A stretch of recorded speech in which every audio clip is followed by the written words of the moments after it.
Welcome back to Reality with Reality Hub. We've got Richard here live with Rob and I today. We are in Browne St Cafe. It is Quarantine Lockdown Episode 3. The wait is over. Richard, thanks for joining us in person. No worries. And as promised, Thank you for having me. This is Browne St Cafe. I know. This is my first time here, and I like it. I really like it. The place you fantasized about when listening from the United Kingdom as our only British listener. It's raining. It's freezing cold outside. And you guys are saying, it's a really warm day here at the Browne St Cafe. I'm having a latte. We are so free. So I thought, wow, just imagine being able to do that. Yeah. Welcome back, Richard. And it's good to be back in our studio away from home, I guess.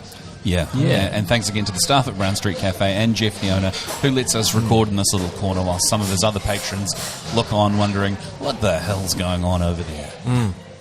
Indeed. This latte is really good. Yeah, it's good coffee. It's good food too. To let everyone know. Yeah, great coffee. Hey mate, can I order some buffalo wings? Thank you very much. And that's how good they are, really. You've got buffalo wings coming. Yeah, I do now. I mean, you can order anything you want, mate. I know. If you're hungry. It's on me. Really? Yeah, just this one. Well, we need to get a menu over here, so definitely four definitely plates need of to buffalo grab something. wings, please, mate. Plates? I don't even know if that's So, Anyway. let's just take us back, rewind a little bit, because you are obviously out of the 2-week quarantine. Yep. Which is that still happening as we speak now? Well, when I'll with tell you. returning Kiwis, is that something that's I tell still you that on? it is happening because I just rode my scooter because I couldn't get onto the motorway through Green Lane, right? It was just some traffic issue. I forgot to ask, it's an electric scooter, yeah? No, it's a petrol scooter. Oh, that's type of scooter. Yeah, excuse me. It's a moped. It's like a well, little no, Vespa or it's something. classed as a motorbike because it's over 50cc. It's over 50cc? It's over 50cc. Do you have a motorbike license? I do have a full motorbike license. It's small enough for cops to probably not realise it's a motorbike, right? No, because it goes 100 kilometres an hour. So No. Yeah, so Wow. I've been pulled over more in the last 5 or 6 years in New Zealand than I have in my car. Okay. Speeding. It's Yeah. good to have dangerous drivers on the show. And I haven't done it for a while. I've been caught for a while, but I haven't been speeding for a while. No, last time I got caught was right near where I live, and I thought I was driving really. Anyway, he's ordering more buffalo wings. I was genuinely, when you're genuinely surprised that you've been pulled over. Yeah, You know? of course. Because you And think, it's- what have I done? You're not lying. You're like, no, what was I? Was I? And that's. Yeah, but I think I was doing 65, which is really too fast. 50 k. Anyway, so yes, scooter, and I was just to get back to what I was saying. I was riding through Green Lane, and in Ellerslie they've got that hotel, is the quarantine hotel. Yeah, they're all over Auckland, aren't they? But there's one in Ellerslie. The one in Ellerslie, which is you can see it from the road. These people were behind the fence talking to a mate of theirs on a motorbike, just parked up along the grass. So it's still full on. They were in their masks and they were behind the fence. So because I wonder how long that's going to continue it's going to have to continue for be a long like time. that. That's So imagine how much they'd have to go through in the government to be able to pull the trigger on getting rid of that, because I can't multitask. It's right. I just handed Richard a menu. Yeah, You grab I something can't off the extras menu or something if you like it. The budget Yeah. is the extras. Yeah, that's right. menu. You can have anything you like as long as it's on the Yeah, extras you can menu. have Whatever you want. Anything you like on the extras menu. What about string fries? Can we just have string fries, which is on the sides menu? Yeah, it's not a bad idea. Okay, Yeah, string and fries. share Do you that. want to order? Yeah. Because you seem to be Just good when at he comes back over, just tell him what you Yeah. want. No, you can just tell him. Okay, I'll tell him. But so sorry to interrupt, but because I got caught up there. When you were pulled over, what did you tell you it was about? Oh, when I got pulled over speeding. Yeah. Because do you know how I was fast speeding. Do you know That's how all. fast you were going? And I go, no. You're doing 65, mate. It's 50k zone. So I'm going to let you off. Over 15 kilometres an hour is, you're in a different echelon of the fine and everything. Yeah, that's and right. demerit points. So I'm going to say you're going 60. Okay, agreed? Oh, that's nice. Oh, yeah, thank you. And that was it. Got to think. That was about 4 years ago. So he gave you like a ticket that was within the first 10 kilometres over, and that's how many? How much was that ticket? I can't remember. I honestly can't remember. Well, let's say the ticket was $60, for example. Well, it was more than that. So it was 80. Yeah, it would have been about 80, I think. That what they do within that first 10 kilometres is they charge you $10 per kilometre. Oh, yeah. So if it was 8 kilometres over, for example, then it would have been $80. Really? Yeah. And that's within that first 10 kilometre range, I think. didn't know that. I think, from memory. I remember I said to him, but there's no one else on the road. And there was like literally That wasn't no one. okay, it didn't help. And he looked at me like, mate, don't even. I just gave you a win I'm here doing you a by solid, getting you under yeah. the 15. I'm doing you a solid. Yeah. So, yes, in answer to your question, Rob, quarantine is still happening, and when will it disappear? Well, I'm telling you, mate, I don't think it's going to disappear for another year. 1 year, I'll call it now. 1 year. October 2021 is when they will take away some form of quarantine. Whether this one in the hotel will carry on because it costs a lot of money, or whether they will say you have to isolate at home or there's a $2,000 fine or whatever, and they'll just put the onus on people. But there'll be some kind of isolation and quarantine because, you know, what government is going to run the risk of letting it back in? Letting it back in before there's a vaccine, and I don't think there's going to be a vaccine for a while, is there? I mean, I don't know. Maybe there will be. Well, I hope there isn't. I genuinely hope there isn't, because I think a rushed vaccine is a bad vaccine, and that's even if you're into vaccines and you're all okay with them. Even then, a rushed vaccine is a bad vaccine. And a vaccine is not 100% foolproof in any way, shape, or form. So, and that's been proven. Did you want something other than fries, Rob? Yeah. Can you do the mince on toast? That's still good. Mince on toast? Yeah. We get some fries to the table. And what did you want, Matt? Yeah, the string fries, please. String. All right. Well, we're going to share those fries. Did you want anything individually? This is how free we are here in New Zealand. We can just. I'm fine with the string fries. I'll just have the. Yeah. Thanks, mate. Appreciate it. So I just want to bring it back to this you were saying. kind of the vaccine debate. I think what's really important is that everyone's going to have their own beliefs. They're either going to be for it or against. Yeah. And I'm going to bring up this word discernment. So the ability to discern, and I think it's really important, because if you start being curious and open-ended to stuff, then you go down this path. This is what I've discovered. You go down this path of where you don't know where you stand anymore. So you go, well, I'm just going to go all the way down one end and go, well, all vaccines are bad, blah, blah, blah, blah, blah, blah. Or I'm going to say vaccines are amazing and they're going to work, and I'm going to... And that's where you get that sort of duality or polarity.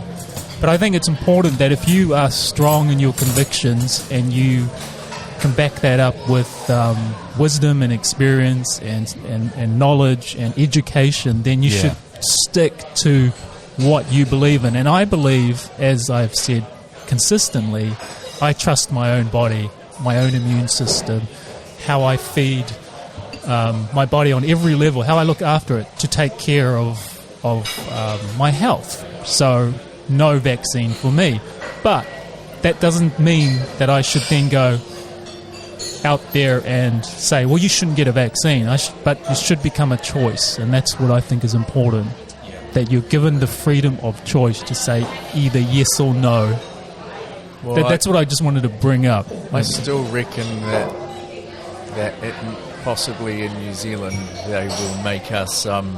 I think it'll be compulsory. Make us have it. I think so. But do you think so? It's a major infringement of human rights. I just think that's the way that we're going in New Zealand. Yeah, there is that feeling. It feels like I said in the previous podcast that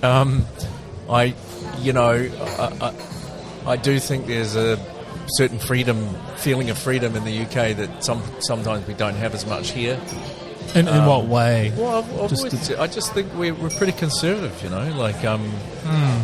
people say things over there, and I was talking to a mutual friend of ours. I got to say, I wouldn't have agreed with you, but I do now, and the reason I wouldn't have in the past was I didn't know the strength of resistance that I've since seen from the David Icke protests. I'm going to call them that, but they were protests. Yeah. And you've seen them. And the number of people that gathered, I think it was in Trafalgar Square. Well, they've been doing that in Australia as well, mind you. Yeah.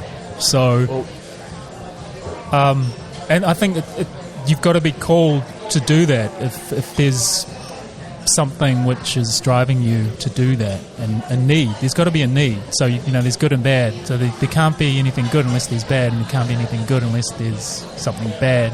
So there's obviously enough people out there that realise that they've got to stand up for what they believe in and make their voice heard en masse. Those buffalo wings look so good. Props to the Browne St Cafe here, because they are looking so delicious. They are very good. I'm sorry I interrupted you before, Richard. What were you going to say? I was going to say that I still feel like in the UK, like people, but they're more, like I said, I caught up with our mutual friend of the show, Mike, yesterday. Oh, we're catching up with him tonight? Yeah. So I said, well, funnily enough, I didn't even mention that to him yesterday. That I knew that, and it struck me on my scooter ride home that would, So anyway, I mentioned that I knew that when you see him. So I said to him, he said, what's the main difference between, what do you think of New Zealand? He didn't say that, but I'm setting it up by saying that he said that because I just unelicited told him my opinion about something random, as I tend to do, and he said. I said, well, people confront people in England. They say, you might say something that pops into your head, and someone will go, what makes you think that, mate? What? Tell me more. Yeah, what makes you think that? No, I think that's not a necessarily educated opinion. Let me give you some more on that. No, I don't think you're right, mate. I don't think you're right. And I take umbrage with that, mate. And I said, and if you were to do that or go around doing that here, you would, maybe people would think, that guy's a bit of a dick. Why is he being a dick? You'd be everything I say, he goes, well, what do you think that for? I'm so, well, just, chill out. I don't know, so, and I kind of, in a way, I kind of missed that, but maybe I just got used to it, I don't know. But, what were we saying? But I think, but just on that point, I think, you're talking about a country that's got, 60 million? 66 million people plus lots of people there illegally, not making any comment on it, just saying that they're contributing to society. But there's what you know and there's what you don't know. They're not legally there, just like in America. You've got those on the census and those that aren't being counted. Yeah, and I've heard really varying reports of how many people are there illegally. Like, I heard on one radio station, probably Nigel Farage actually, he was saying 6 million people there illegally at any one time. So, and my point was going to be 70 million. You've got a huge melting pot of so many different nationalities and different people, not through Europe. I mean, even when I was there many years ago, that's one thing that stood out for me. So you've got so many different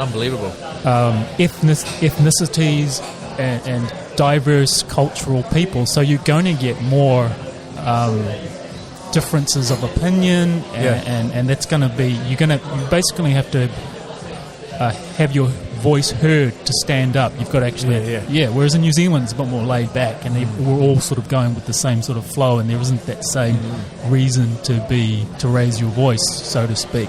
And we have a horrendous tall poppy syndrome going on. Try and say what you really think, and it's just too easy to be ostracised and lose all your friends because we're such a small country. The next 10 people that know are probably the last 10 people in your town. It's best not to voice anything. But I'm not even figure out. It's easier to just put your head down and not say too much. And just keep it to yourself. No one wants to hear it. Yeah, that's right. No one wants to hear it, mate. Hey, I heard an new English thing the other day. Statue topplers. Statue topplers. Yeah, that's just another way of saying iconoclast. No, but like lefties. Statue topplers. I thought it was really funny. So I don't know where it came from, but I thought it was really funny. You know how these new words come into the... Lefties have really changed. They used to be so intelligent. The left wing used to be so articulate and considerate of others and understanding. They've become a lot stronger and a lot more sort of aggressive. Isn't that fair? Come on, that's fair. They're a lot more aggressive these days, and maybe it's because they dislike the right so much. I never really understood the left and right, but from a purely kind of reality point of view, obviously there's, as I say, there's up and down, there's good and bad, so there must be extremes of left, there must be extremes of like that polarity, and then maybe we're just in a a period or era where that's being more pronounced. Honestly, I agree. Yeah, so there isn't that. Yeah, it's gone down further, and I don't know why that is. The left used to be very gentle, but the left is now taken up with a lot of social justice warriors and a lot of acceptance of, and this is a good thing, a lot of acceptance of different people and whatever you identify with and all that sort of stuff. But coming in with that is a real strength and a frustration with the right, and they've started to really stand up for themselves. Okay, so all good so far, but then there comes a point where it can go too far and it can be too aggressive and quite unbalanced. And I think, ironically, at the same time, the right that used to be so conservative is now really standing up for freedoms in the way that the left used to. Freedoms of expression, whereas the left seems to be more about censorship now.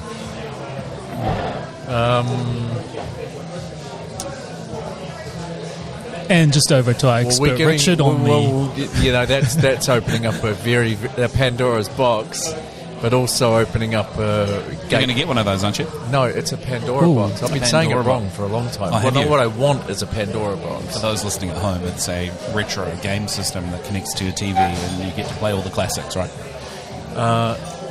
It's really hard to explain. I did a deep dive. I thought I did a pretty good job just there. No, you did do a broad explanation of it, but there's all different sorts of emulators and anyway, what emulators? yeah, whatever. Hey, look. So basically, you've opened up a Pandora's box or a gateway into hell, the abyss. No, but you have, and I don't know. I feel like that the world is certainly on a tipping point right now, right? Big time.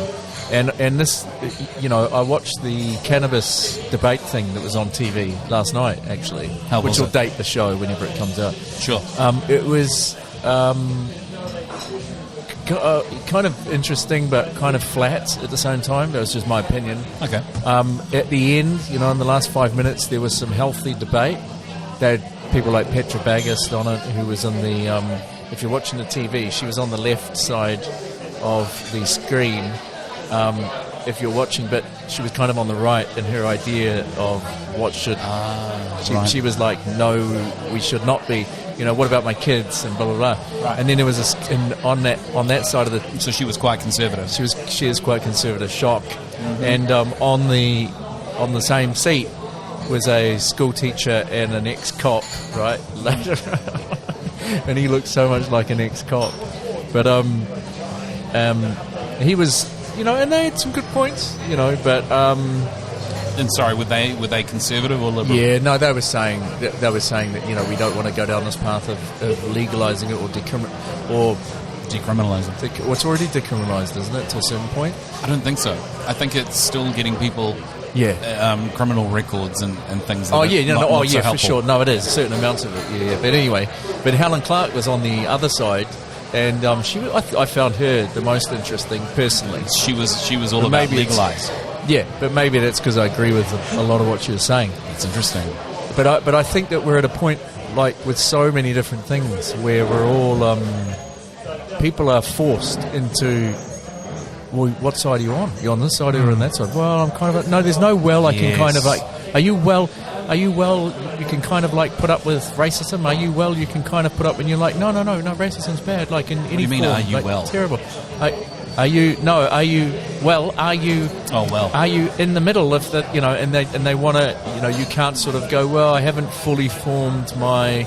I've fully formed my... that you might like 3 ideas on the left and 3 ideas on the right and actually have a balance. I've fully formed my opinion about about racism and everything, but not about the cannabis debate. And I don't know, I found it quite interesting. They said some interesting points last night about why it shouldn't be decriminalised. There was a guy from Margate. He was on there going, it's already causing havoc in the community, and why would you want it to cause more? And I get it. I've come from where I live. I can, see the same thing. So I get it, but I don't know, man. I think they should. I think they should legalise it. I want them to legalise it. I want to be able to. I think so too. I want to be able to go to a shop and buy some overpriced mild marijuana. Okay. Well, I want to... And they're on there saying about the THC levels, right? I want to live in a world where it's legalised and quality is controlled. I've never tried it, and I probably won't. Really? No, I never have. You've never tried marijuana? Never tried it, and I don't think I'll You've ever... never tried marijuana? No, I don't. I haven't. And I... Well, I'm really surprised. Only because I know, we 'cause live I'm so in out New there. Zealand. No, but I just haven't. And the reason is because I'm a real anti-smoker. And Well, you don't have to smoke it. yeah, but during all of my formative years, that's the only way you knew you could take it. Oh, right? yeah. When we were younger, I see now that there are other methods. Because And I would say that if it was available in some sort of form of chewable, like... I'll just let that go past. No, but Stephen... No, but if it's available like in a gummy bear or something, I think I'd be tempted, if it were legal, to try a small dose of that to see what it's like. Stephen. Also, I've said to some friends, this should be legal for the purpose of palliative care, big time. those in cancer treatments, and also if you really do your shoulder or your knee in, you might want to be able to rub some THC balm or oil on, for an anti-inflammatory purposes and pain relief. And when you listen to shows like the Joe Rogan Experience and they talk about all that sort of stuff so freely and openly, it's really opened my mind to go, oh, there's a whole lot of other uses here I didn't even know about. No, I don't have to suck some dirty, smoky shit into my lungs because I'm really against that. So it's opened my mind in a different way. I'll tell you what I'd never thought about is the THC content that should be illegal. Should be legal to be sold in New Zealand, right? Like the amount that should be allowed to be... Yeah, the amount of THC, sure. the chemical that gets you high. Because you don't want to just get off the planet and never come back. Well,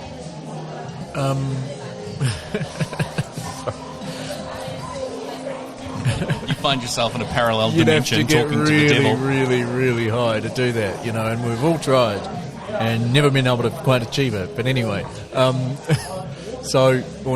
actually, and that's a real funny story. But they're talking about the THC level, right? And it's actually reasonably... It's okay. It's not low. It's not... I think it's about 15%. Oh, I could be wrong. 15? Yeah. Which would be the legal limit. Mm-hmm. Which is quite... You can get pretty... You can get pretty high. But I just think making it less grubby, and making it... And also, there will be an laced economic... with some hideous shit that a gang members put into it. Well, I don't know if that... I don't really know if that's happening as much. Yeah, I don't know if it is. I don't either. think it's really happening. I've got no experience. No, well, personally, I don't think that's happening. But it probably, maybe, I don't know.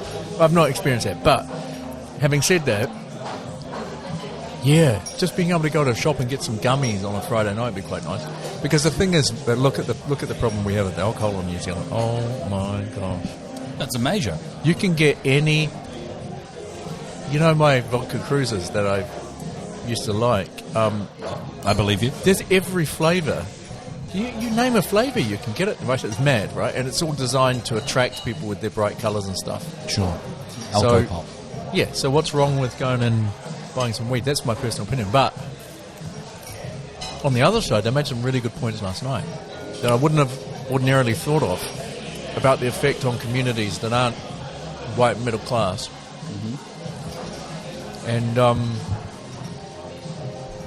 yeah, I think their points are valid too. But anyway, New Zealand, what a state of flux it's in at the moment. What an interesting...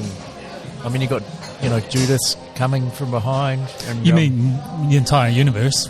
Well, yeah, but... I think you're right. You're right, yeah. I've read it. What's happening deeper in the background and the higher levels of consciousness and awareness and the human beingness and the psyche and stuff. And like, what is this? I was having this trippy kind of thought the other night about we are here in this reality, and we call it 2020 because we use a time reference. But I was just thinking of the Thanks, evolution of mankind and the state of where we are. Is this a new social norm? Someone has just stopped by to come on our podcast and ask us if this is the new social norm. We're No, I thought you were Zoom breakfast, but I can't see. Oh, the no. screen. No, we've done this with a Zoom breakfast. Oh, right. No, this is a podcast that we're recording. Yeah. Thank you very much. No, that's all right, mate. Yeah, that's all right. So, Speaking of Zoom... but isn't it interesting? Have you not Everyone's thought doing about that? interesting times you're in and you're living through it. Like just having that presence of mind and taking it in and going, hang on, I'm alive at this point in time, and all these things that are happening. Like there is no other time, when you think about it, there's no other time like this that has ever been like this on every level. Doesn't that fascinate you?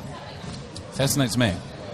When you really dive into it and you start going, oh, that's the reality. That guy just mentioned Zoom. Yeah.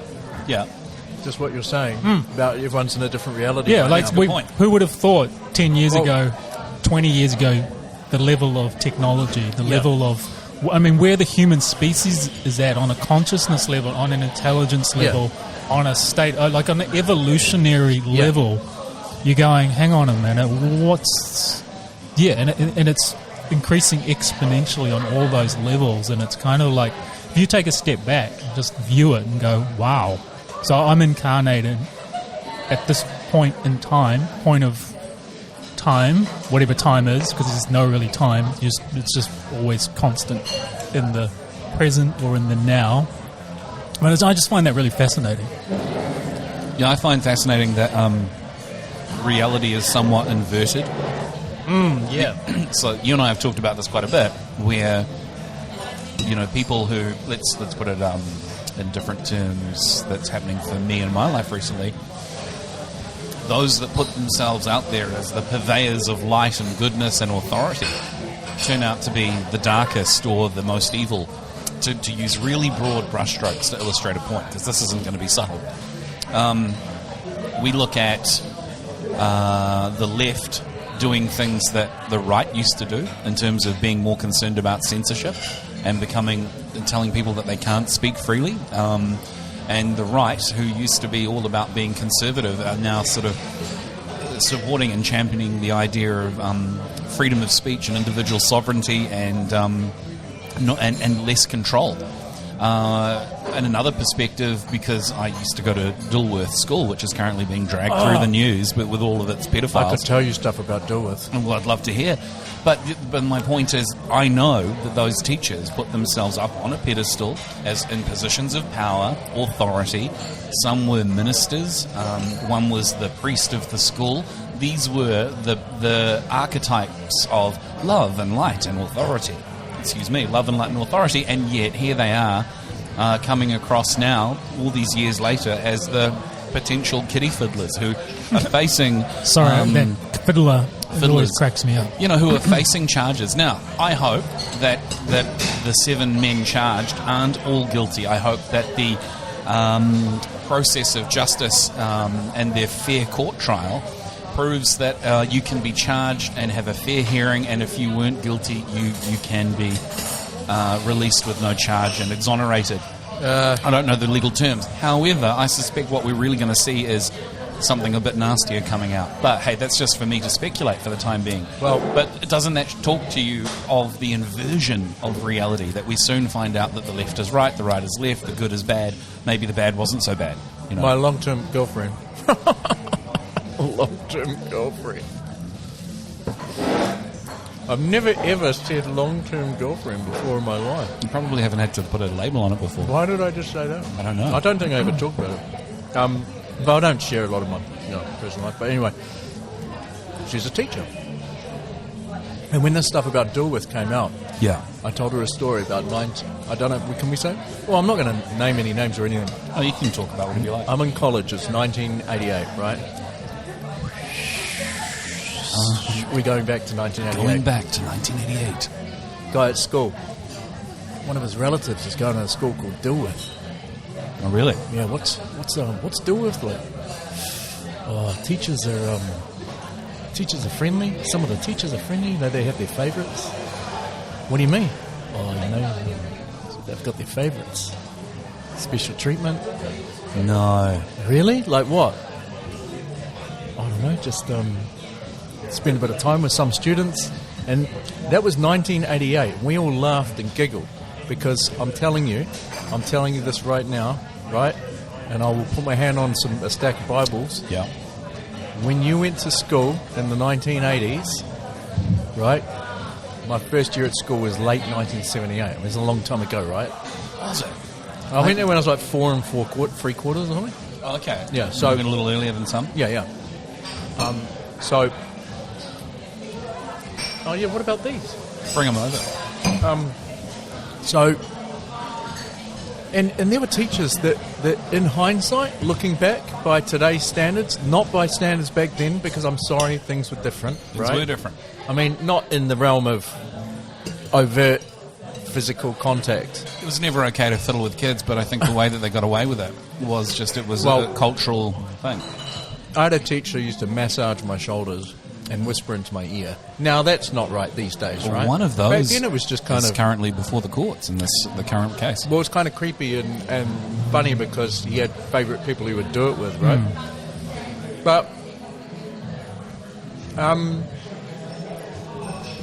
to hear that and to be remembered of that, it came into my mind. I mean, it's not like I'd ever forgotten. It's like, I was repressed, and now I just remember that. And this was mentioned again and again with this mate of mine whose relative was at Dilworth, saying, oh yeah, so that some of the teachers have their favourites who they like to spend time with. That was as far as it went, right? Yeah. And, here we are. Fast forward to 2020. Isn't it weird? Yeah. Isn't it just so wrong and weird, and how much, and thank God we live in a society. We're not there at all, but we're more there now than we were in terms of being open about what's right and wrong when it comes to physical contact and it's a really interesting one. Because I'm not going to say anything more than physical contact, but well, it's unwanted before the courts touching and we in don't any know, kind of right? way is wrong. So It comes down, I think, you raised the two words there, right and wrong. Who decides what is right and wrong? What's the moral compass? And so that's why I guess you have these laws, that society has laws and systems and structures in place to decide, hey, this is right, this is wrong. If you do something wrong by societal standards, then there will be some repercussions, and then you can go take it a step further and go into the whole law process, right? But I think innately, like going back to when you were young, how did you know what was right or wrong? How did you discern that? Was it through what the teachers told you? Was it through what your parents told you? Probably all those things, like your early programming. But I think if you bypass all that and just innately sort of feel into, hey, does that feel right if someone's touching me in that way? I think you know the answer. You know the answer for yourself. Well, I mean, whether that's right or whether someone else says that's right, but if you know that is inherently wrong, I think that's what I'm trying to get to, is trusting your own inner judgment. And I know when you're really young it's hard because you haven't developed maybe those attributes or skills or ways of actually discerning that. But that's how I look at it, from purely from from that sort of point of view. I would, because we can, as a whole, decide what is right or wrong and agree. Well, culturally, we used to have different norms. No, I mean, in Greece, it was normal for a kid to have a. What do you disagree with? Okay. I don't think that. No, I don't think that you do know what's right or wrong at when you're young at a certain age. Maybe you feel like it's wrong, but you're not. But I don't think you wouldn't feel uncomfortable at that point. Maybe you would, maybe you wouldn't. But I don't. You probably always wouldn't feel comfortable. But I don't think we can put any standards of what is right or wrong on. Let a child. Well, I think a child is definitely vulnerable at that point, and they wouldn't have necessarily the adult is the one who knows what they should and shouldn't be doing, and they take advantage. And that's the problem, because we put our trust in those authority figures that should know better. And if we don't know better and they take advantage of that, then we don't know until later on in life and go, hang on a minute, something was off there and that was wrong. Through experience and through actually growth and becoming mature. Stephen mentioned Dilworth, and we've gone off on a bit of a. Well, it's related. It's related. Yeah, because you went there. I never knew you went to Dilworth College. Yeah, man. How long were you there? The whole. God, I remember Shirley McChrystal, the librarian, one day scolding me in front of the class for referring to Dilworth School as Dilworth College. I thought, it's a college because it's a college. And she went, no, it's called Dilworth School. And I went, but there's people up to seventh God, form I thought here. she was in the room. Yeah, I know. No, she died. So I think, it's a really interesting one. It's a really interesting one for me to watch, and to have heard stories from other Dilworthians who now are... Dilworthians? Yeah, Dilworthians, who are now sort of revealing on the Facebook threads and the Dilworth group chats and stuff I bet. about how they really feel. Now, why that's interesting is because for many years it was always just sort of a quiet chat room of, hey, this week we're having our 75th anniversary, our centenary anniversary. We are celebrating such and such who died, and he got to 98 years of age. And he was a class member of 1910 to 1917. How long has it been around that school? And so, since the early 1900s or something. I don't really care anymore, so sorry, I'm a bit light on the stats, but this was the nature of the Facebook thread, right? Yeah. This is how they would... Now this has come out, and it's... Yeah, I was mercilessly bullied, and the headmaster of the day, he's got a lot to answer for, and suddenly the people who are in the courts are being talked about openly. Yeah, he touched me, and I remember he massaged me inappropriately. Oh my God. And all this sort of stuff is coming out. People are coming onto the thread saying, I remember when my son was crying in the car on Sunday night when I brought him back on his first day to the school. Oh, yeah. And they're referencing one of the guys who... this is a comment thread under a posted article about the third man to be released, whose name suppression was released, and so now we know who he is. Now, all of us weren't surprised, but he was a big, strong guy, and the thread goes on, my mother is just sick to death, is just sickened about this news because she remembers taking her son to the school that night on his first day, and he was crying and he wouldn't get out of the car, so the person mentioned comes in and takes him out, but he's such a big strong guy, he hauls him out and rips him out of the car. The commenter says it literally ripped the fabric of the seat of the car, and he was taken away and went into the school and crying in his arms but being held in a sort of a position as he was taken away. Oh my God. And my mother is sick about it because now she knows what he's done or has been accused of. I mean, we're at the beginning of a court trial that we don't know the results of yet, but people are speculating and they feel sick because they took their children there. I got another good story for you, actually, of allegedly, and I won't name names or say anything specific, but allegedly a parent took their child to the office at the school to complain that the kid had been touched in some way inappropriately and was uncomfortable. And the answer given back to the parent was, we're going to give you an option to withdraw your child from the school or face expulsion. So you can quietly withdraw, or we will expel him.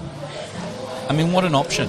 What an option. It's, hey, walk the plank or we push you, isn't it? It's the same. Wow. And if we expel you, then I'm sorry, but your kid will have that on his record when he tries to go and get into a new school, when he tries to find himself in the local suburbs near where he lives saying, yeah, can I come to this school? I've been at Dilworth for 5 years.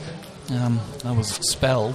Jesus, what did you do? Oh, well, no, you can't come in here. Who knows what it means to his future reputation? So there was a cover-up going on, and it made me wonder, and I'm just speculating wildly here, but what's worse, a few kiddie predators here and there scattered through the school, or a farmer that cultivates them by telling anyone who reports it, yeah, sorry, it's leave or be expelled? What's worse? A farmer? Yeah, I think so too. A what? Farmer. No, I'm asking you. What do you mean a farmer? Well, a person that cultivates and protects predators is basically what, in my mind, is a predator farmer. A farmer? I've never heard that term someone in that my allows life. them to cultivate and grow and live protected. Because should light come upon you as a predator of some kind, instead of you getting in trouble, the kid is told, go away. Predator can stay working here. So what's worse? A few predators, or someone who protects them essentially and cultivates it by hiding the fact? Can I switch tacks a little bit here? I think they're By all all means. Yeah, this is still very much on this topic. Because can I just and this is coming from What school a did you go very to again? Mount Albert Grammar. Yeah.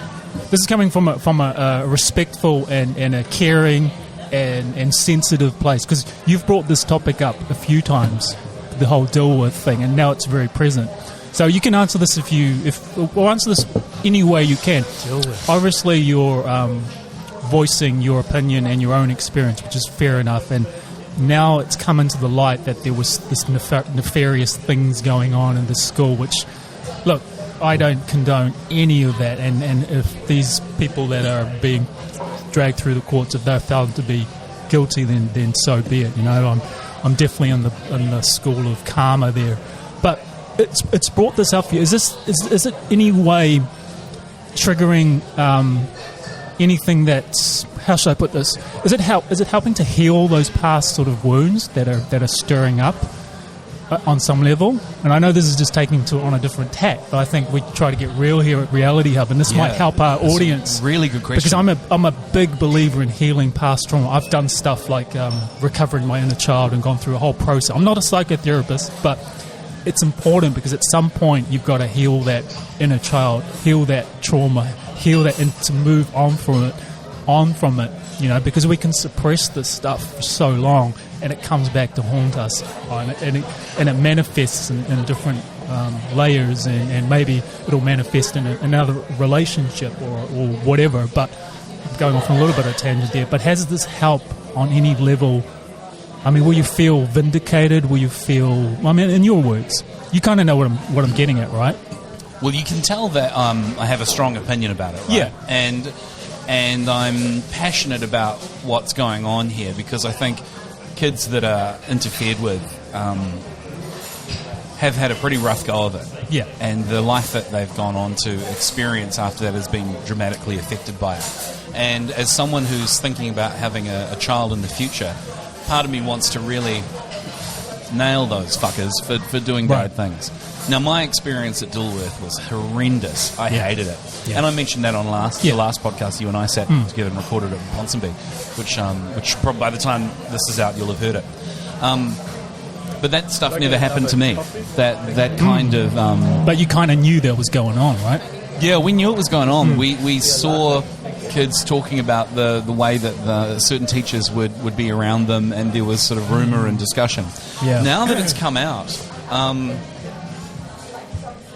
I guess, first of all, I apologise if the way I talk about it is too much, if that's what you're saying. Because if you see it as, oh God, he's going on about it again, then I feel embarrassed and I apologise. Personally, apart from you shedding light on that thought, which I'm now thinking for the first time, like, oh shit, I'm talking about it too much. Other than that, my feeling is this is great. Yeah. My feeling is, hell yes, those bastards deserve justice. If that's what they did to people, absolutely. And because I hated my experience there, although for different reasons, I'm like, let the fucking institute burn to the ground. And I feel strongly about it, and I love it, and it's great, and I love seeing those that held themselves up in a position of power and authority and of goodness I just love seeing them get what they deserve, because they weren't all that. So how can... What I'm fascinated by is when I heard about it, I wasn't shocked, because in mid 1988, I can nail it down, mid 1988, and for a few years afterwards, I left school at the end of 91, right? Till I left school, I heard sporadically, Occasionally, I heard the word Dilworth mixed in with giggles and rumours and stories. Do you know how long ago that is? It's a long time. It's a long time, yeah. And so when I heard it on TV, instead of going, oh, no, I went, oh. Well, that figures. So that's fucked, man. Yeah. That's really fucked. And I'm just one dude, one person who had no social life in college at all. Never partied, never drank, never did anything, regretfully. And so I wasn't maybe privy to other stuff that was said about it. I only heard shit at school. So that's unbelievable that it was out there. It was in the air. And people were talking, kids were talking about it back then. And look, 2020, and it's coming out now. Terrifying. I find that terrifying. Well, you got to wonder how many other schools are out there. Well, how many schools in New Zealand? We could speculate. Mate, You could speculate, because I know there was stuff Every going down school, at my school. At some stage, They had a boarding religious area. boarding structure, I Yeah. think, has it going on. So Hey, I I would- want to further you know what answer my what mate you said the said, other Rob. day? Sorry. Hang on a second. I've got to sorry. answer. I think, because you got me thinking what you just said, and I'm glad. first of all, what did you think of what I said from where you were coming from? Because you're always such a polite guy. You try I'm to say just what I'm very trying nicely. to play the observer and the witness and kind of go, because I know what it's like to feel have an emotional trigger on something, and something that it's deep, like to be wounded, and then for that to come up, and then something will trigger that. And I'm just from a point of view of wanting to. From a caring point of view, I want to see If I'm okay? yeah, if you're okay with that, or what's really stirring within you, and tell you then what- and then how can you move forward and maybe learn is I guess a good, or learn acceptance and learn so that then you can then further. I think at some point have a better knowledge. I have to let go of the shit. Yeah, right? at some Right? point we all do. At some point I Yeah. do. But for now, whilst this is going on and we're in the thick of it, and I'm reading threads of guys I knew at school, just whose lives were torn apart and were abused in all sorts of different ways, and I'm not talking kiddie fiddling, because they've then gone on in those Facebook threads to talk about how they were caned mercilessly in front of other kids in the class, and how they got to choose which weapon that their ass was going to be quote unquote tanned with by the teacher, who liked to take a 5-step run up before slapping that cane into their ass as hard as they could with their pants down. And you see this sort of stuff and you go, this is awful. And the fact that it's all come out makes me feel vindicated for my shitty experience. I feel great that the conversations I've been having with these other Dilworthians have made them reply with, oh my God, mate, your words resonated with me. That's how I felt. Wow. So I feel vindicated, because it was such a sad and lonely experience for me. And to hear others go, oh, me too, I go, oh, I'm not the only one. And lastly, the anger that it gives me, it's like sort of stepping into warrior mode and go, you fuckers. And from here, I feel strength. I think I'm going to have to stop talking about it because I don't want to harp on it, but it's been a really neat experience, and it is a form of justice. Yeah. And to all of those kids who had a great time at Dilworth because they were missed and popular, now they can just get fucked, because most of us hated it. And I love being able to say that openly now, because for years I had to have my mouth shut. It actually gives me confidence on the topic. I think that everyone knows how much I hated school, and I've always been open about it since late 1978. But seriously, You were that Rob, old. how long have I known you? 20 odd years? Yeah. How much have I told you again and again how much I hated school? I know. It was a Well, I'm in the prison. same That's boat. something the I'm three in of the us have in same common. boat. It's a wrong Yeah. institution. It shouldn't exist. But anyway, Yeah. my girlfriend's a school Yeah. teacher, and she's told me quite logically why I'm wrong. But anyway, But we each have our own experiences, and so it's honouring your own experiencing.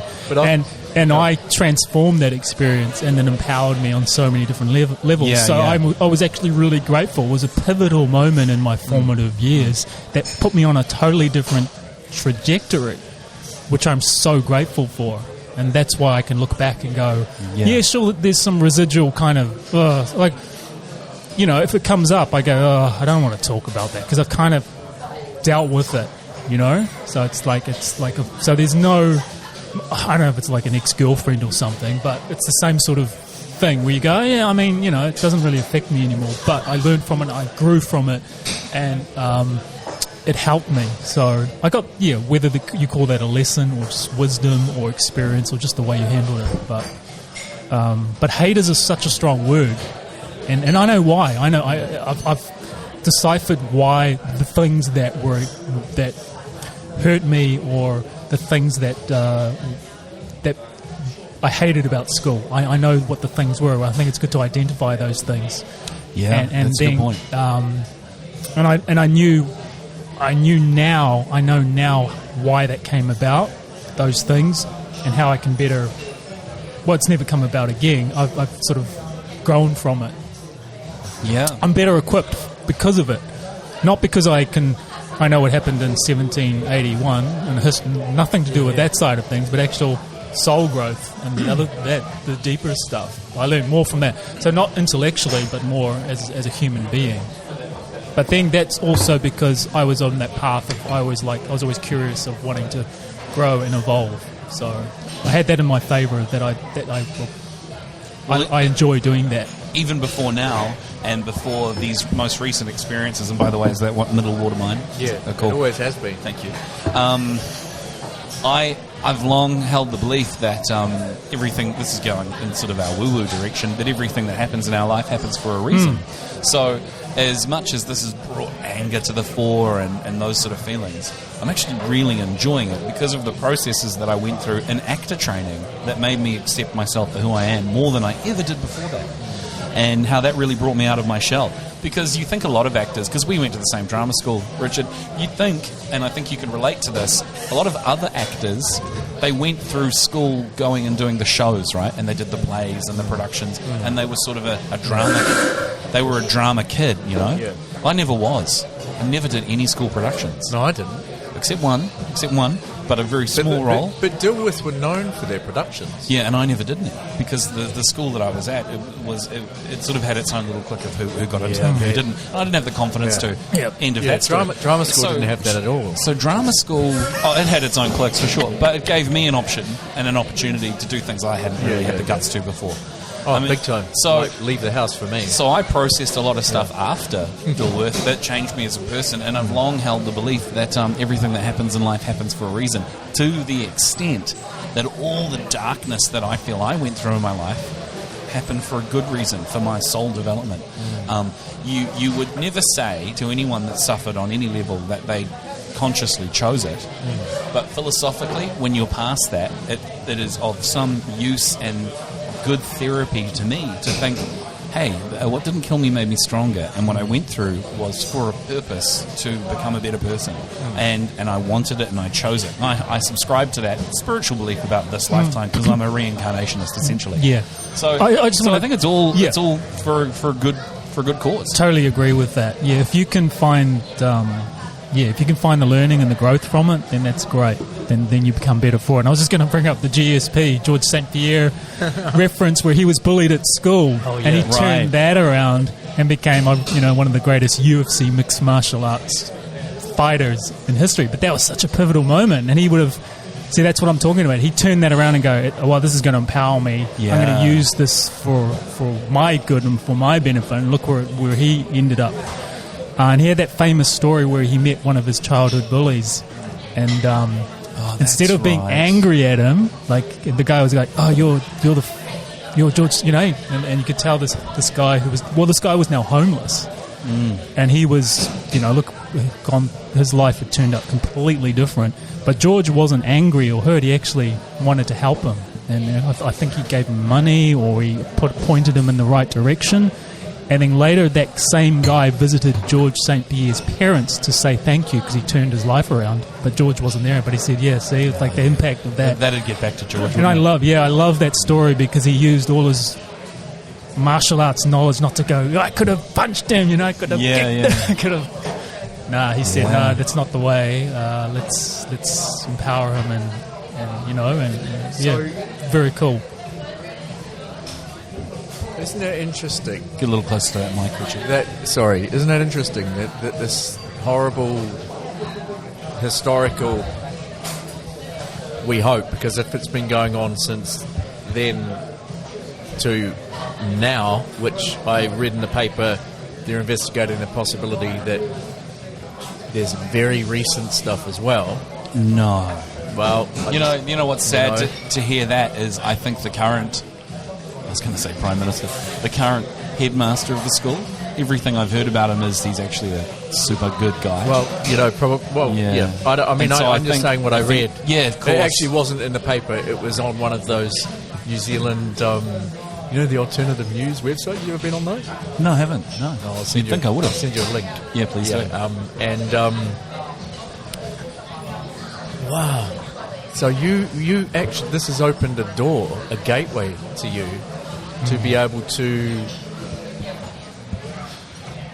talk about your experience, maybe that wasn't on of a abuse nature and that sort of, but an emotional abuse nature. Yeah, and isn't it funny that I'm here with, which is scarring with Rob, and we've got this time. This podcast, and we can talk about it because it's at a point in my life where I can express myself more than I ever could as a younger man, and now I can talk about those feelings openly, and I think it's a good thing. Do you feel Definitely. like you didn't have license to express what you felt you went through at Dilworth to other than close friends like Rob or people, right, or openly or in a public forum until this has all come out and given you license, possibly? Before this came out, Because doesn't that just show you how these things get suppressed, if that is the case? I think you've got a good point there. Before this all came out, Rob's heard me talk about how I had a shitty time at school. Rob shared on the podcast how he didn't like it either, and we both sort of in private conversations gone, oh, that's something we both had in common. Actually, it's been really interesting, and I went through a lot of processing and dealing with that stuff, and was happy to just carry on with my life and not sort of think about this sort of stuff ever again and go, well, I'm a better man, and what I went through was for a purpose, and here I am, and I'm looking forward. I'm looking forward, and I've just left that stuff behind me. And genuinely, I felt that I had. But then, for all this stuff to come out in the news and to have heart-to-heart conversations with other Dilworthians who I've spoken to on the phone and Really? and So interacted with. Had you not made contact previous to this coming out, and then you got their numbers, or No, it's all been because you of still this. knew them? Yeah. Like I've got a few friends on Facebook, quote unquote friends, right? Who added me as a friend because they knew I was in their class, and I thought to myself, you've never even spoken to me when we were at school, but okay, I accept the friendship because it's interesting to see how people have grown, and everyone's changed, and people are better people now than what they were. You know, and so I accept that. And also, no one from school would have thought that Stephen Brunton would have left, gone to drama school, become an actor, and had moments where he appears on television and so forth. So it's been fascinating for me to go, yeah, So I you can didn't be my know friend. you then. So You know I what would I have thought, I've always thought, what else would Stephen Brunton possibly be doing but using everything he has, you know, to be a performer, to be an artist, to be an actor. So all of that was totally suppressed for So all I don't, those because years. I never knew you before. Isn't that amazing? Because like I said, I never even did a school production bar one. I didn't. I did something when I was 10, you know, or at 11 at intermediate, right? I mean, I mean, what's it? You're not going to count that, although it is on my CV. Right next to experience horse That's my rider. last bit of theatre, Stephen. It's got to be on there. Is it on your current CV with your current acting with agent? the headshot. Yeah. It's on there. Yeah, that's funny. Yeah. People ask about it still, and I You know, walk them all through of my moments in theatre history have taught me a great deal. Yeah. And But now that stuff's all come out, it has brought it back to the fore again. Yeah. And it's interesting because, like I said, I thought it was all behind me and that was cool and would move on. But because it's in the news and because it's current and because I've had those connections with other guys, it's fresh.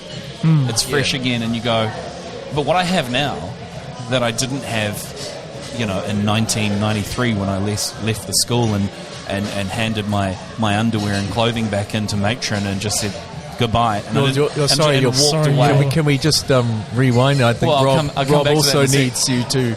I just had this vision of these, Did you just say underwear? Underwear. Well, but I'll come back to that. You handed the underwear back, but so it wasn't yours. When I walked away, it was borrowed. That's right. It was all borrowed. Sorry, Rob. Please interject here. No, Stephen, this is very important. I've still got the visuals. I've still got the crazy visuals going on. There might be a deeper thing that you're talking about here, but we do need to understand why you had to hand in your underwear. Well, because at Dilworth, everything that you had, right down to your sandals and your shoes, your PE gear, your pajamas, the things you wrote on your school textbooks with, your exercise books, the textbooks, everything. Wow. Your 3 meals a day, your biscuits at night with a little cup of Milo, the whole lot was provided for you. You were in an environment from whence you arrived. You put all your personal things in a little cupboard, and you were given everything. So can you imagine a poor kid from South Auckland or West Auckland whose parent, because it would be a single family, managed to get little Johnny into the school, and then little Johnny comes crying home at 3 o'clock on a Saturday afternoon for his 24-hour period where he's allowed at home with his mum on the weekend now, once a week for 7 years. And he says, Mummy, they're touching me. They do funny things to me. And so she goes to school and says, hey, look, this is happening to my kid, and I'm really worried about it. And they say, listen, Mrs. Smith, your lucky little Johnny's here. Now, would you like to withdraw him from the school, or should we expel him? Oh, no, I don't mean it like that. You know, we pay $20,000 to $30,000 per student at this school for each one to be here. That's per year. And this is an education equivalent to that of St. Kentigern's or King's. And you're complaining that he's being touched inappropriately.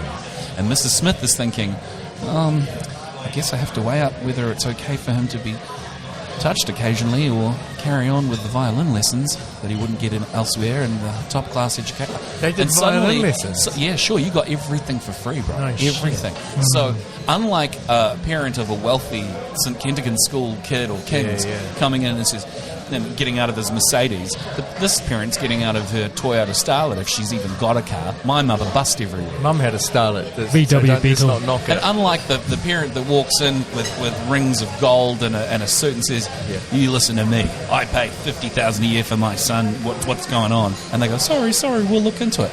The reverse was given to these poor, primarily 99% female parents who were told, look, it's our way or the highway. You're lucky to have him here. And they had to compromise their own morals to shut up and put up, or have the strength, not that many did, but some to their credit did, to remove their kid from the school. Because what other choice do they have? That's unbelievable. It's all allegations. And in the 80s, are you going to believe a solo parent mother? I mean, I'm you know, thinking, it's interesting.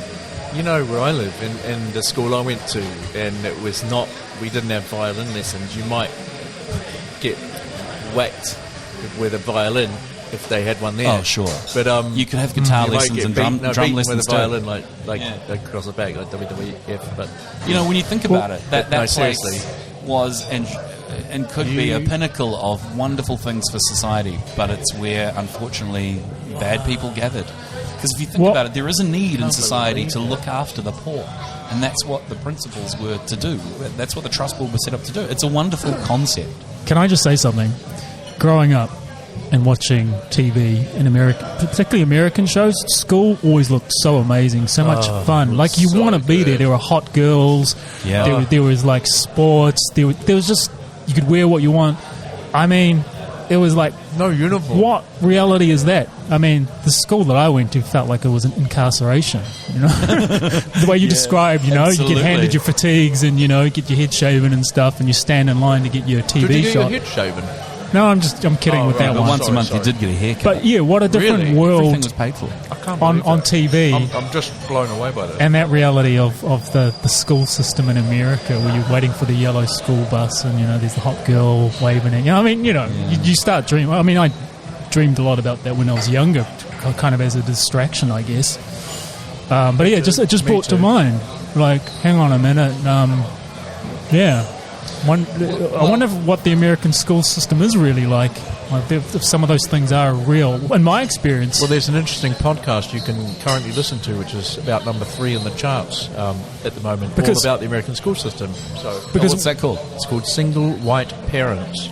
Fascinating. Oh, that'll be fascinating. Okay. Yeah, check it out. Check it out. But I was just thinking of the show Entourage, which I think we've all been a very big fan of. Yeah, I have been. And I remember... I can't watch it anymore. Yeah, I know that it brings up... Too much. But I remember thinking...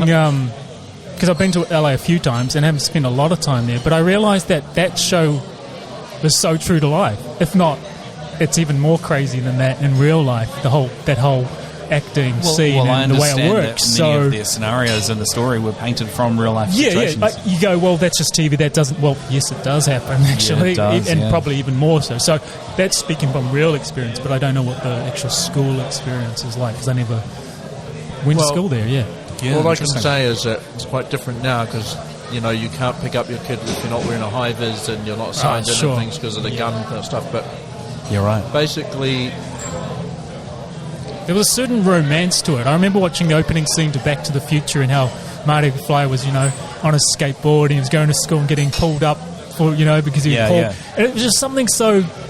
Like, it was fun. It was exciting. Like, you had this whole other world, and school was sort of like was part of it. Yeah, I don't know. It was the antithesis of what you were going through in Auckland.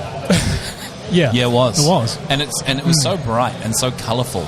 American sitcom schools seemed so bright and interesting.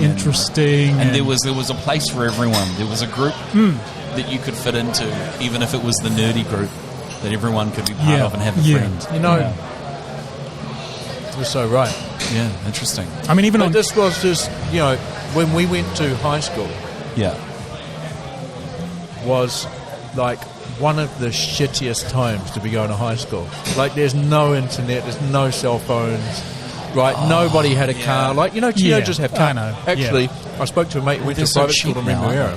He went to private school in Remuera, right? Recently, a mate, right, around the same age, and he said, "Oh, you remember after school we used to just all pile in the car and go to K Road and play space?" And I said, "What? Sorry, you used to what?" You know, my mate had a BMW. We used to pile in the BMW and go to K Road and play spaces and walk around the streets in the city. I was like, "What? After school in the city? Who with? You know, what? Was it a parent?" No, my mate just had a car. He was a school kid. He used to bring his BMW to school. Yeah, we used to pile in it after school and go and play spaces. Okay, and I was like, I used to go play spaces after school as well, of course, every day. But at the Glen Innes it was shops. in GI. Yeah. And which is fine. That's really good games there, actually. Hasn't GI changed? No. That's what I mean. It hasn't changed. No. It has. But it's getting lost a bit of its soul, if you ask me. Yeah, it's not the GI I grew up in, and I kind of liked. It's getting gentrification. I kind of liked my Glen Innes, but you know, things change, I suppose. But there was community back then. There's a massive loss of community. Yeah. And with all the connection in the world, there's less connection. Gentrification. Wherever you go, look at. They say Brooklyn. You know, if you're going to look at gentrification, in a microcosm, in a suburb, look at Brooklyn. You know, Brooklyn. You know, Biggie's talking about Brooklyn and everything. And you're talking about Brooklyn in America, New York. Yeah, not in Wellington. No, it's a very different kind of Brooklyn down there. Yeah. And there's far too many one-way streets. Yeah, like. It really screws me up when I'm travelling around the country and I get to... It's quite a sexy name, isn't it, Brooklyn? Sorry, I was just kidding. Oh, Brooklyn, I know. So, it's a good name for a child. Good name for a girl. Come here, Brooklyn. No? It's like, I have a feeling that she'd have to, be a certain way. Anyway. Yeah, true. So, unless it was a kid, because isn't David Beckham got a son called Brooklyn? Maybe. Yeah, that's right. Maybe that's where I got it from. But he can name his kid whatever he likes. Anyway, so... gentrified, but a lot of people say there's a lot of white folks around here now, and there's a lot of expensive houses, and there's way less crime, but it's lost a lot of its soul. Let's just say I don't think there's as good hip hop coming out of Brooklyn as there used to be, because maybe people haven't got as much to say. You're actually a really big hip hop fan, aren't you? Yeah. Hey, can we just jump tack a bit, Richard, and go back to making sure, because we've just gone over an hour, and that's sort of we come through. In answer to your question, Rob, quarantine. What were we talking about? I was going to ask. Yeah. So look, I mean, we did 2 episodes on your time in quarantine. Yeah. I definitely want to cover this off in the next little while. What do you feel about that experience? How necessary it was, the way it was conducted? And maybe some other reflections since leaving, because there was a lot of in-prison type observations you were making, because you were in the prison of quarantine. Yeah. Now that you're quote-unquote free, what's going on? There's a real big feeling from a lot of people that I know that I should be really, really grateful. And how grateful are you? Are you grateful? How grateful are you? Tell me how grateful you are. Tell me again. Enough? Tell me again. Yeah. And it's that... It's not... I don't know, I'm a Kiwi, I live here, but it feels a little bit unique in its intensity in New Zealand, that one must feel grateful all the time for everything, especially for living in such a safe, ordered society. Great, I am grateful, let's just, but was I grateful for the government loving me so much that they put me in quarantine and fed me and all? Yeah, it's amazing. Look, there's some countries I'm sure where they would have said, enter this room here and you may not have been seen again. That I'm sure that happens, but it does. But I'm, whatever. So, but what about being grateful for not having to pay for it? Oh yeah. Again, thank you very much. And I like the way you said that, because that is the tone. When I get asked. Yeah, and you just think, oh, for fuck's sake. Yeah, no, I'm like, but grateful. I had no choice. Well, yeah, and then let's reiterate that, and I do reiterate it to people, because you know what I'm like. I say, yeah, but I didn't ask. I wanted to come back to the country where I have citizenship, my country of birth, right, where I pay taxes when I'm here. I want to feel like I can come back. Yes, and I am grateful that there is this freedom in the world, and especially in my beautiful country, New Zealand. But they made me stay in that hotel. You know that, right? I wasn't able to leave.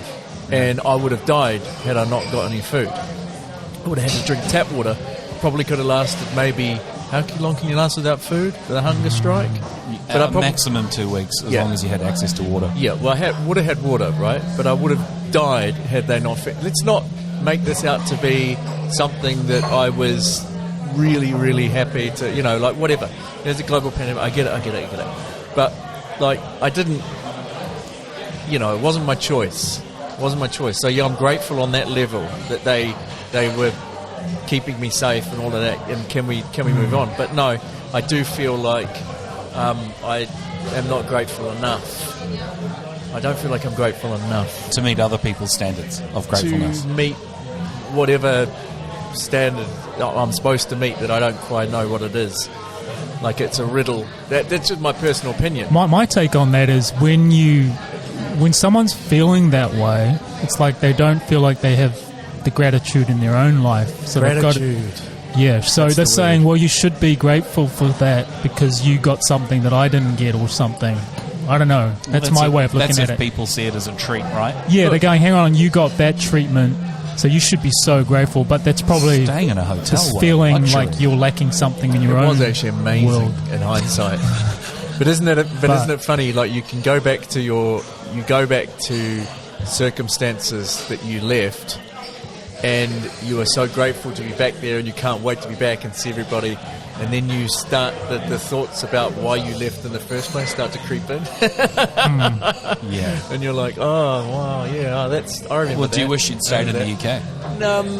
Well, I had a good life there. I had a really good life there. Could it have continued? It could have continued. I suppose I would have had to make choices to sacrifice other things that I am really, really grateful for, like, my girlfriend and my relationship, and that I'm grateful on a level that I don't feel I want to express to people I don't know incredibly well. Right, well, because she's here. Yeah, she's here. So and I wanted to be with sacrificed her. That. Yeah, so you can't and that's just the end of story. Yeah. So I had to come back, and I wanted to come back. But do I miss my job and the freedom it gave me, and the acting work that I occasionally did over there that paid well and that filled me with a feeling of creative accomplishment? And you wouldn't have got those jobs over here. I felt that I was off the leash a bit more over there. Is that within myself, or was that a reality? I don't know. I'm still working on thinking about that. That's a really good perspective, and I'm glancing over at Rob because what Richard's touching on, in my opinion, is, do you allow yourself to feel those things in certain geographical locations, or have you tagged that freedom of feeling to only be in a certain place physically? Only when I'm in the United Kingdom do I feel this. Sure. When I come back to New Zealand, Australia, Canada, anywhere in the world, I can't be as free as I was elsewhere. And is that a reality of the place that is better, or is that a reality of limiting self-belief? Don't mean that to be too challenging, because I think it's I'm dealing with too. It's multi-layered. Okay, then let me put it this way. I bought a really nice a suit, a blue velvet suit, quite a bright blue velvet. Well, it's kind of bright, I suppose. Blue velvet suit jacket, right, with beautiful paisley lining from a second-hand shop, unworn in the UK. It smelt new. I love the UK fashion, some of the fashion there. I mean, I buy quite a few clothes in recent times from the UK. Some of them. You need to give me a website. ASOS. Yeah. We use that. Yeah. And I wore it often in England, to the point where this girl that I work with goes, "Richard, you're wearing that blue velvet coat again. We do like that, I was like, do I wear it that much? That's nice. Damn it, But since I've been back and it's on its way being shipped, right, in a box, probably all crushed and ruined. Anyway, I've been thinking to myself, positive thinking. Where am I going? Yeah, it's just typical me, right? I was thinking, where am I going to wear that blue velvet coat? Yeah, we don't have an opportunity. Blue velvet Yeah. jacket. Where am I is gonna it wear okay? that? And I was thinking, there's literally, Brooklyn, Wellington. yeah, or maybe The boat on a party. Friday night to Boat a very party. exclusive party. But would I wear it, to go into the city to catch up with a mate for coffee in the afternoon, which I would have done in London, right? On a lime scooter. Yeah. I don't know. I know what And you're is that getting at. me or is no, that no, reality? you definitely change when you're. Is that me or is that reality? I remember walking. Read the room, right? I remember touching down in LA many moons ago, the second time, and your whole demeanour changes, your whole behaviour changes. When you're in LA in the city or you're going out, you change your whole confidence, everything, because you start blending or you start mirroring, reflecting what the energy that's there. And it's the same in London or in major cities or different environments. It's gonna, have you noticed? This is a little bit. No, yeah, this applies. When you see people walking out of a movie theater, what their body language is like, you can tell which film they went to. If they went to a really like action flick and it was a great end, they're all hyped. Oh, did you see? They went to like a romance with someone, or a love. 50 Shades. Yeah. Oh, I've never watched. He's Walk seen out 50. slightly hunched over. He's seen 50 Shades. Oh, so has he. This is You can- this is the Matrix, and you walk out on top of the world going, Yeah. hell yeah, Neo. So it affects you, the vibe, the vibration. So I reckon, it's a collective thing, and what seems kind of the norm or acceptable in certain cities, the way you dress, the way you behave, changes from city to city, from location to location, etc. Absolutely. And we, as social creatures, we like to fit in. Yeah. We So, do like to fit in. I'm going to wear I this think you're coat both right. around you one Yeah. night. I'll show you the coat. It's not a coat, Yeah. it's a jacket. But I really like. It was like 17 New Zealand dollars. Wow. Wow. So nice, too. £8 or something. Yeah. So no. Yeah. £8. Yeah. £8. Yeah. What's this exchange rate right 2 now? to 1, isn't it? Well, yeah, 2 to 1.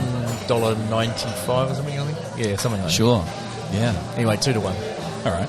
But yeah, So do you have any other... it was 3 to 1 at once. Do you have any other reflections about life in New Zealand that has changed or different since you left? And when did you leave, by the way? I didn't leave that long ago. I left in March 2018, so not that. Yeah, right. Short little time, but Yeah. still, if big things have changed, that's significant, isn't it? Lots of roadworks. My suburb in particular, Glennon's changed heaps, man.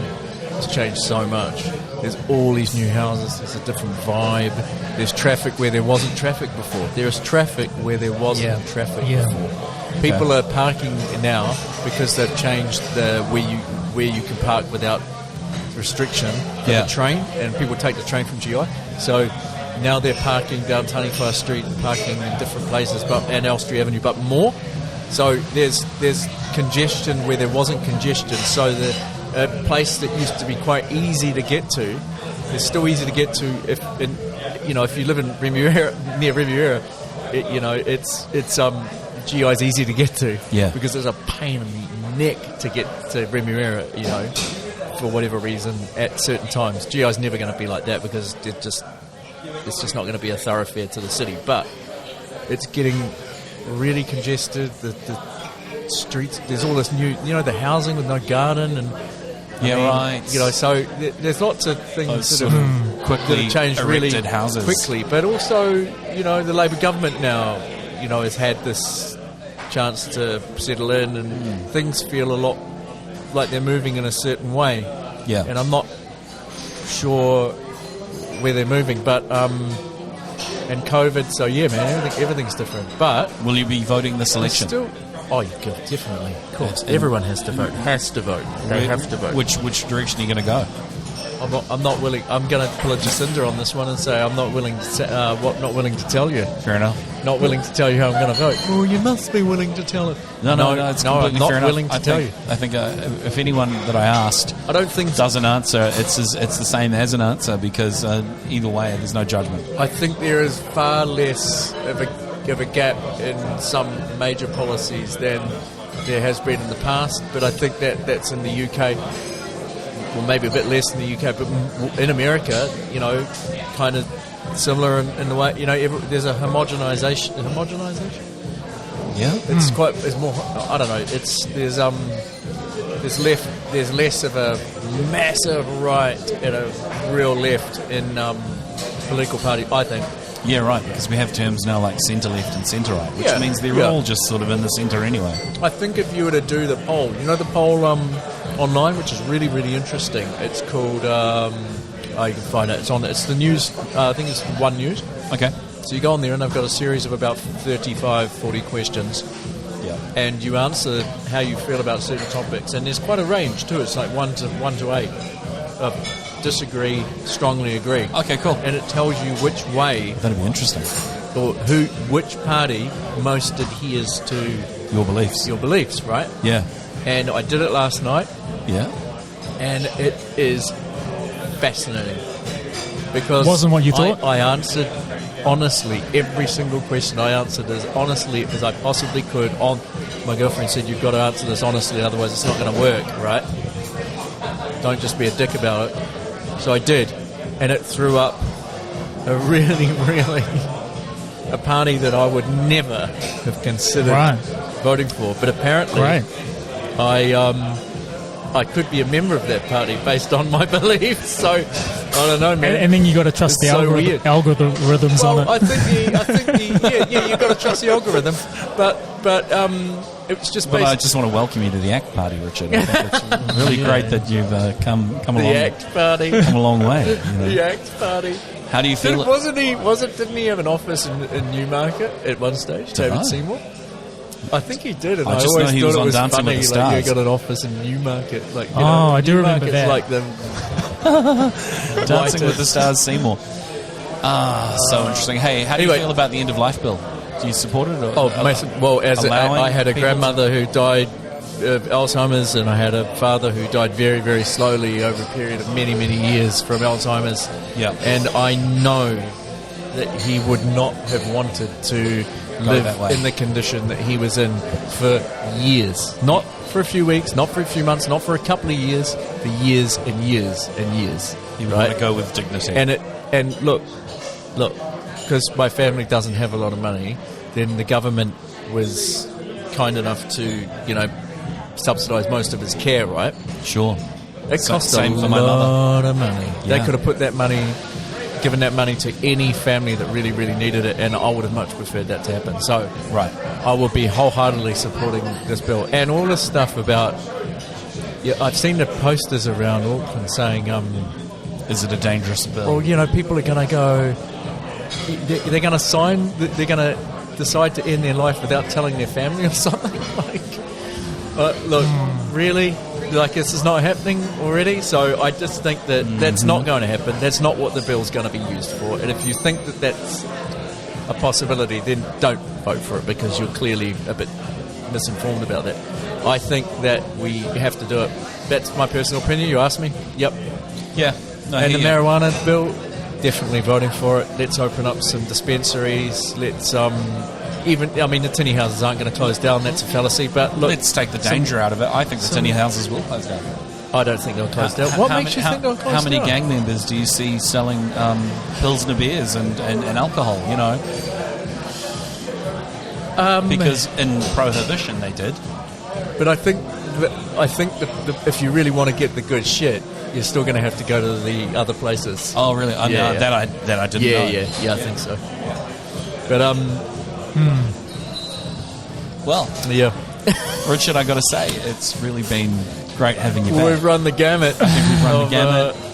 And you know what, Stephen? I have to say that I about the stuff you raised about your school was really fascinating, and I never.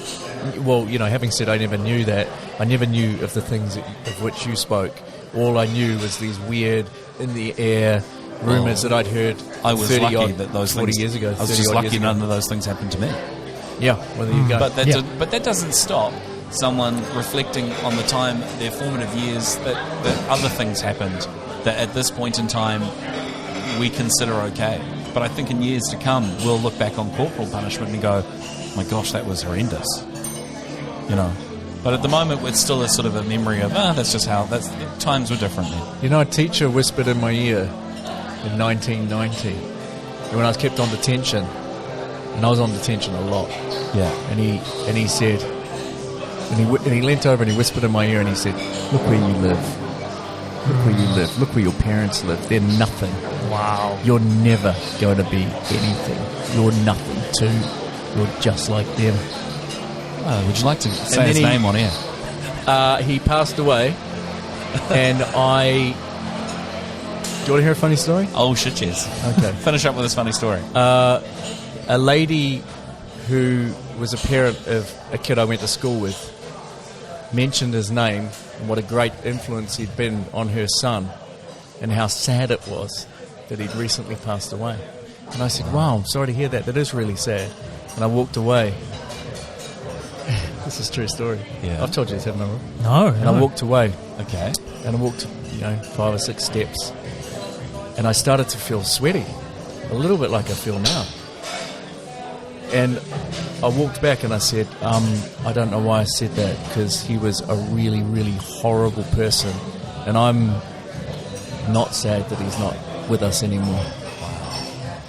And she looked at me like, and I said, yeah, and I just walked off. And good on you. I thought, wow, isn't it amazing how I wasn't physically abused. I wasn't even beaten up when I was in school, which is unbelievable, because people tell me all the time, you were such a little shit.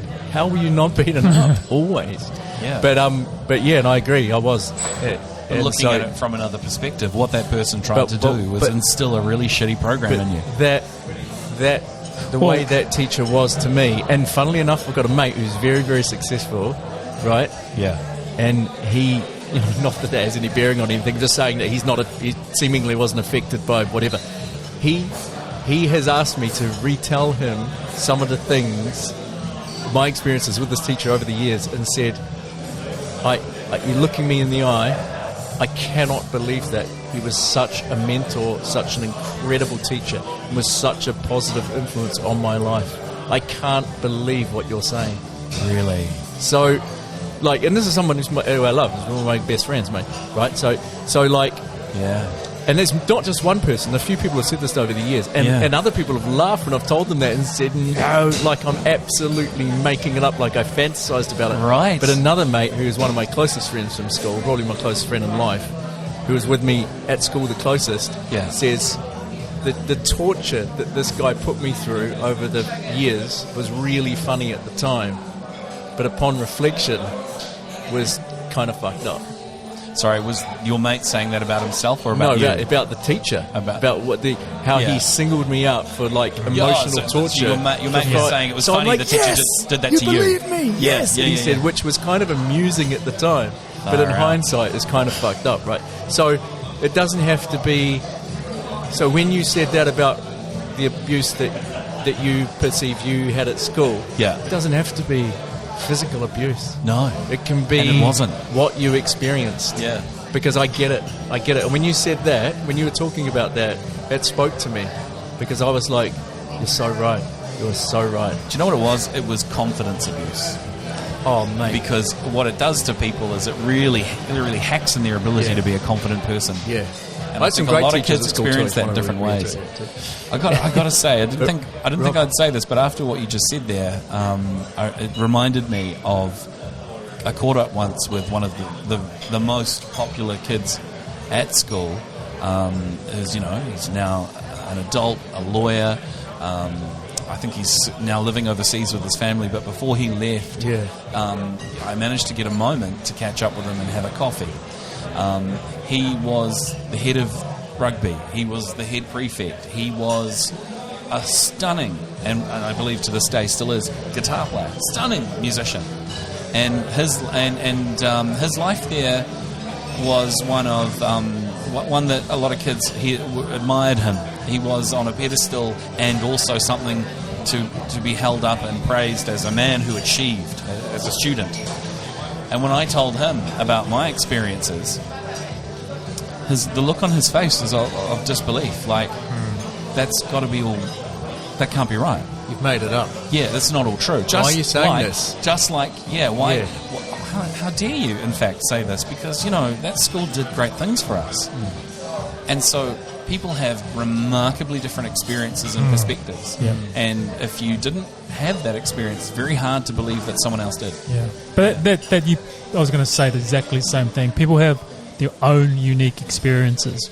I can go overseas to a city and have a wonderful time. Someone else could say it's the worst trip of my life. Yeah. So it's how you frame it. It's it's a whole bunch of things. But and maybe that teacher just had it in for you and a few others. He didn't like some kids. Yeah, and that's more a reflection of that person, because obviously I always say what's being reflected back. Guy, it's the container within.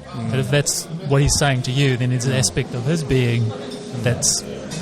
I was a little shit at part school. of that, I was part of it. So. And projecting. Projecting, Like if you have hatred, that's that's contained within you, and you're projecting that on someone. So it's quite obvious. Yes. But it's interesting. Yeah, you're absolutely right, Stephen. We can have such different experiences. Yeah. And that's the beauty of being human. It's just. I always think if I had a good experience at something where others didn't, I've come to think of myself as really fortunate in those moments. If I had a good time at XYZ location and someone else had a shit time, I now go, well, I was really lucky. Yeah. And it's nice it luck, though? Well, no, but it's nice, though, to say that to yourself, because it generates a certain gratitude. It generates a certain further forward positive momentum. Shit, I'm lucky. I was lucky I had a good go. Someone else had a bad go, so lucky me. And that's sort of... I'm actually an optimist. And that sort of approach, I think, is what gets me... forward momentum and generating happy outcomes and happy accidents. But by and large, I'm pretty optimistic. Yeah, but you can train yourself to view the world that way through that filter. And I'm not saying because we know that bad exists. We know that the most intense evil. We know darkness exists, but you can train yourself to always lean towards the light or see the positive. And that I think that's if there's one takeaway. There's a skill to reframing and shifting your perspective and coming back to that point. And it's worth developing because in the end, your reaction to an event is going to be what then gives you your next moment of consciousness, and so it follows on and on. If you can twist it into, but I can find positivity here, then you start curbing your reality into creating something a bit better, I think. Yeah, and this is 100% true. You're creating your reality, whether you believe it or not. You just are. Yeah, you're the one doing it. No one else. It's not happening outside of you. It's always you. And that when that sinks in, then that's how you change it, because you're the one doing it. I tell, because my girlfriend's a school teacher, as I said before a few times. I said I want to homeschool a kid because I would not want a child to go through what. And the thing is, you're so right. I think a lot of parents feel great friends at school, right? Lifelong friends and amazing experiences in the schooling system with the teachers. That we had some great caring teachers too. But my experience was the system is like a prison and it's broken. That's my perception, right? Yeah. The fact that I'm now with and have been for a while with the school. So we've battled about this for years now. Yeah. I say that, abolish schools. Well, and she's like, you're an idiot. Yeah. But you got to remember that should you have a child, that's a unique being with she said we're not homeschooled. There's no way in any way at all that I would be allowed to homeschool a child, because she would not want a child growing up with the ideas that I have in my head. Fair enough. Yeah. And let's not forget, Richard, that some people have great experiences at school. And in your situation, with that imaginary child of the future, who's to say that child would have that experience? To say, not only that, but also with a parent who is a teacher.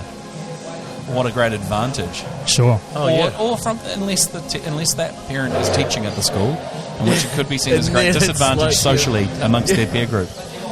Oh, you don't want to hang out with that kid. You know when you're a kid and you think the kid who's got the teacher at school has got it sweet, and this kid the whole time is just seething, going, why have I been born? Well, on that note, guys, it's been an incredible podcast. So good to have you back in the country, mate. So good to be back. Thank you guys for having me. Always good to hear your perspective. Likewise, good to have you, Richard. All right, till next time.